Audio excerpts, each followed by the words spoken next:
It's the 2007 US Open quarterfinals, the second set tiebreaker. Roger Federer steps up to the baseline as he does his usual racket twirl as Roddick is up to serve.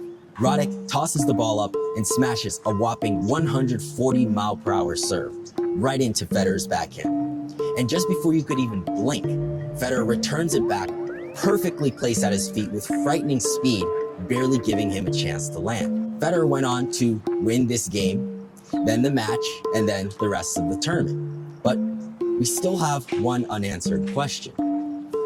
How exactly did Roger Federer return with just his one-handed backhand, one of the greatest servers of all time, all like it was just another Monday morning? Well, first of all, it was Monday.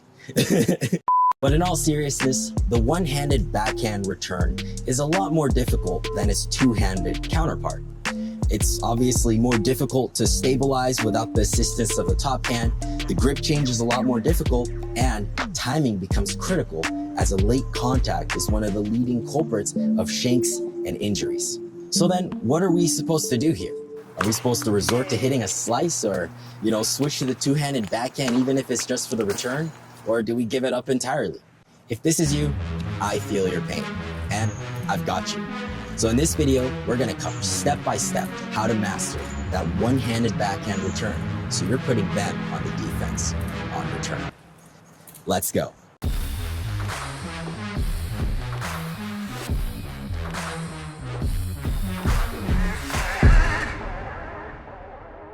When you step up to return, you have two main options for where to stand.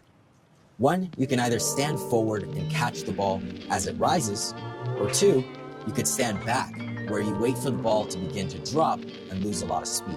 Now, both of these have their inherent advantages and disadvantages. Catching the ball inside the baseline like Federer is going to steal valuable time from your opponent. But at the same time, according to a study done by Craig O'Shaughnessy over at Brain Game Tennis, players who stand further back, like Medvedev, are known to hit 10% faster on their returns.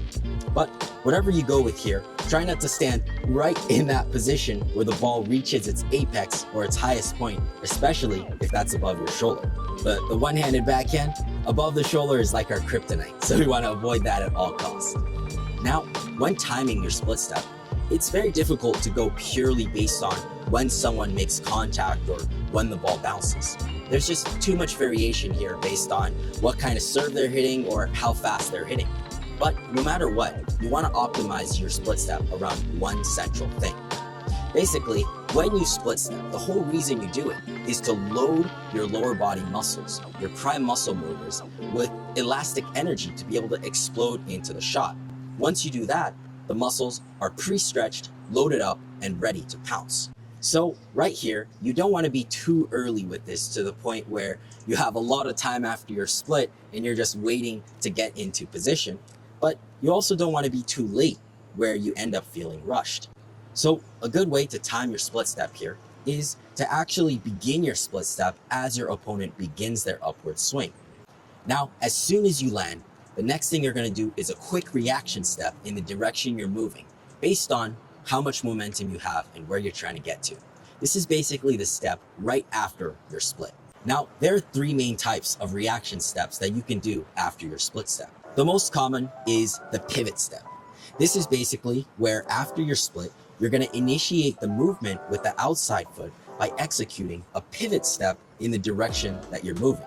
You could do this anytime the ball is within your strike zone and you don't have to move that far. Now, once you get the hang of things and you start actually getting used to where the ball is going to be, then you can execute the float step. This is where you land on your inside foot first, and then you shift the momentum in the direction of the ball so that as soon as you land, your momentum is already headed in that direction, in this case, the backhand side. Now, when you're playing a server that really likes to carve that serve out wide and you find yourself stretching out wide a lot, this is when you want to execute the last reaction step, the drop step. This is basically where you land, and once you land, you drop your outside foot to the center of your body so that your center of gravity is going to shift drastically toward your backhand side. And then as soon as you step, you're going to explosively push off that outside leg, across to reach the ball. Now, we cover all these split steps and reaction steps very in depth in this video right here. So if you want, check it out in the link below. Now, the grip or the grip shift is arguably one of the most challenging aspects of the one-handed backhand return. It requires tremendous coordination and precision to get right, and once you start playing better servers, you're going to have even less time to do it. Even I, against really good servers, find myself adjusting it to some weird grip out of nowhere, and obviously that leads to a shank. If you have a milder grip, let's say an Eastern or a modified Eastern grip, this is where things get a little bit tricky. For this, you might want to use something of a continental grip because it's halfway between your forehand and backhand grip. From the continental grip, the only way to get into your backhand grip from here is to execute the wrist extension from both of your arms to get into the right grip. Now, for some players, this can still be a little bit tricky to execute. After all, with the continental grip, you now have two active decisions you need to make: switch to your forehand or switch to your backhand. What I've seen some players, especially on the rec level, do is either stay in their forehand or backhand grip to begin with, and then adjust into the other grip if they find it coming to the other side. This way, let's say you're in your forehand grip. Now, you only have one active decision you need to make: either stay in this forehand grip or switch to your backhand. So my recommendation for you here is, as always, experiment. Find what works best for you. Do you find yourself seeing that your opponents are hitting more to your backhand or forehand side? And also, which is easier for you to actually get into? Now, it goes without saying here that standing far back is going to give you a little bit more time to prepare. So even if it's just for practice, you can, stand a few feet behind and always be looking to come forward when you start getting more comfortable with that grip adjustment. And now, as we split step and land, we've got our body turn. Now, let's remember our goal here for the return. It's not to generate as much pace as we could. It's actually to redirect the oncoming pace of the ball. This means that you don't have to rely on huge backswings and big turns to actually hit a very effective return. Even your rotation on the return should actually be about 90 degrees away, as opposed to the traditional 120 degrees. The rotation of your torso should actually take the racket back as well. So even your arms perform very little movement in the backswing. The only motions that your arm can do are obviously to change into the grip, and also optionally to raise the arm through shoulder flexion.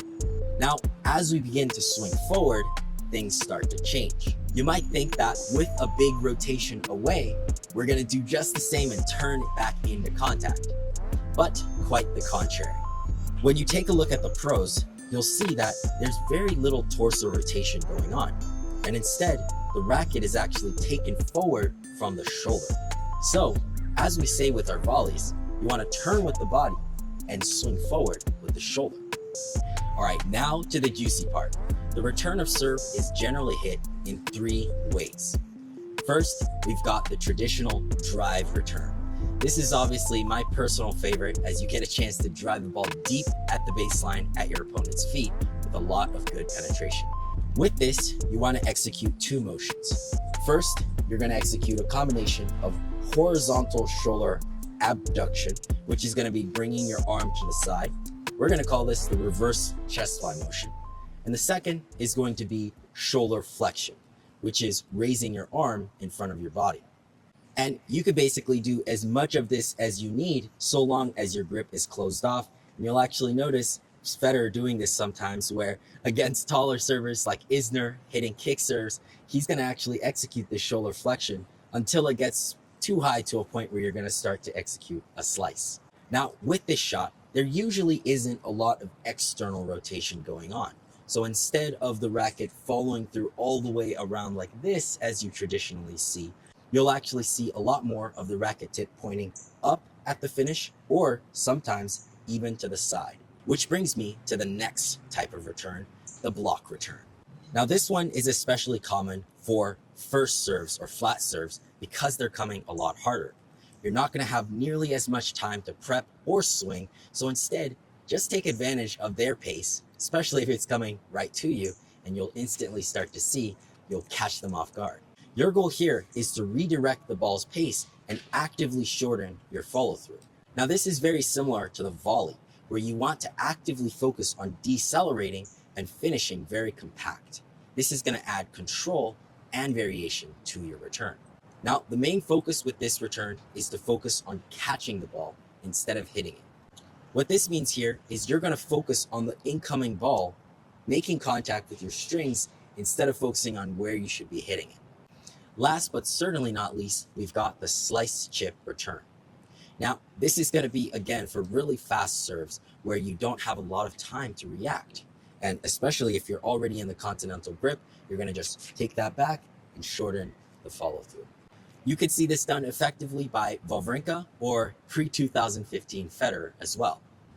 Sometimes this can actually be used aggressively as a chip and charge, especially for second serves. This is basically where you chip the ball and then rush into the net right away and try to finish the point short. Along with this, you can return slice the ball low to the opponent's backhand side, especially if they have trouble with generating topspin. And with that said, go out and take these Jedi tricks out onto the court and let me know what you think in the comments below. And as always, athletes, go out and train hard. I'll see you in the next video. Never not, never under yard, never ever, I'm forever on. Check my repertoire, check my repertoire, don't check me not. Let's just checks involved. I've been feeling like I'm next to God. Next to God, next to God. Never not, never under yard, never ever, I'm forever on. Check my repertoire, don't check me not. Let's just checks involved.